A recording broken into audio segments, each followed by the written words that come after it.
Looking at the film from the Louisiana Tech game, what do you think about your group? Yeah, overall there's 2 or 3 plays we'd like to have back. So we kind of graded as a position group.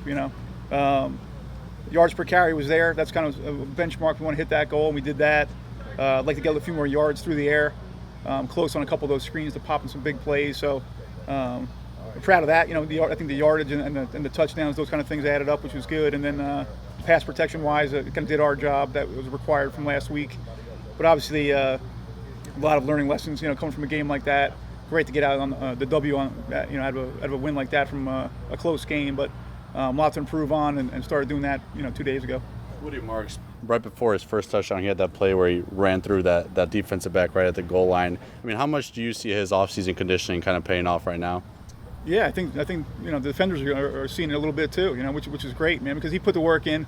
I'm just happy he gets a chance to kind of showcase that out on the field on Saturday. So, it's a nice thing for him to be able to run past some people and also lower the boom on some people.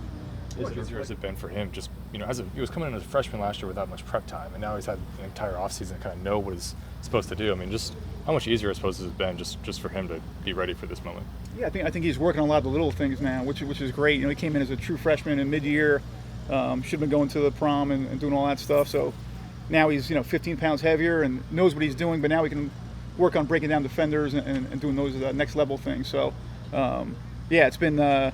It's great to coach a guy like him, and Dylan the same thing. I mean, they're very coachable. They work together well, and they take the coaching and then kind of apply it out there on game day. So it's been good. How much of his physicalness, not just being more strong and able to do these, but the attitude to use his abilities to hit people and to go through things? Yeah, I think that breeds, the weight room stuff breeds confidence, and obviously our strength staff's one of the best in the country. So, I come back and I see the guy look, he got stung by a bee, right? He blew up a little bit in the off season, and I love to see it, because he didn't slow down at all. If anything, he maybe had a little more burst to him, but definitely it provides him a little more swag out there. It seems like the balls they're catching, himself and Johnson, they're catching a little more an upward angle feel. They're not starting from scratch trying to get the ball and beat people there. They kind of have a head start on their yards after a catch. Mm-hmm. Yeah, we want their shoulder pads square to the line of scrimmage, one getting downhill, right, and then being able to break defenders down, whether it be making a miss or breaking the tackle. So, again, we were close last week. That's the one when I watched the film and went back. I was just hoping one or two little things here or there. A key block or one false step is the difference between making a 4-yard catch and all of a sudden it turns into 40. On the other side of things, DJ laid one on the turf there. We kind of killed the drive there. Young guy like that, sometimes it can really get to him. I know he's a mature kid. What was your message to him? How do you feel like he received it? Yeah, the message is going into this season. I mean, I have 2 starting running backs in the backfield, and he's one of them. So I expect him to have monster games this year. And Woody and him together, have to play off each other and pick each other up, and their teammates for that matter. But Dylan knows. He knows the importance of hanging on to the football and making plays and doing his job. And I think, again, I have full confidence that he'll do that. So we already matched our quota for the season, right? The goal is 0. We already had 1, so it's 0 the rest of the way is the goal. How close is Hargrove being able to contribute now? He's out there on special teams running around a little bit, which is good to see, and that could be an advantage for us to kind of Simeon Price as well. Just get those guys broken in on special teams and learn how fast the game is at this level now. It's gonna be hard for them to beat out the first 2 guys. But that's probably the biggest problem he's gonna have. But they're coming along every day. They're learning more and more, and getting chances to have reps on special teams is huge.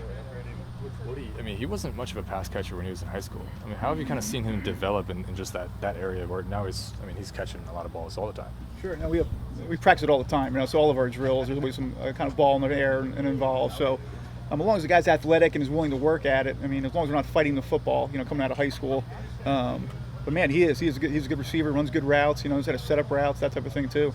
But yeah, soft hands, and they don't drop balls in practice typically, so knock on wood, and then don't do it on game day either. NC State also runs a 3-3-5. Does that help you guys prepare? It's helpful, yeah. I mean, obviously we see a 3-3-5 every day, and it's physical and it's fast, and blitzers from all angles, that type of thing. So it helps to kind of see somebody that's a common opponent like that. They provide their own challenges. They're a big outfit at NC State. They got some big guys in there in the middle, and they do a good job. And they're a veteran group, so it'll be fun to see how we kind of stack up against them.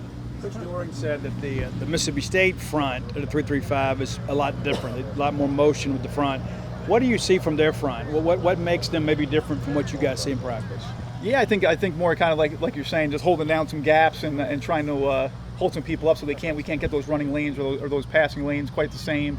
But again, I think it's kind of a thick, big overall front, which we see that in the SEC. So it's not something we're not accustomed to, but it'll be a good challenge to see if we can win up front on both sides of the ball and kind of control the line of scrimmage on both sides, and then we just do our part.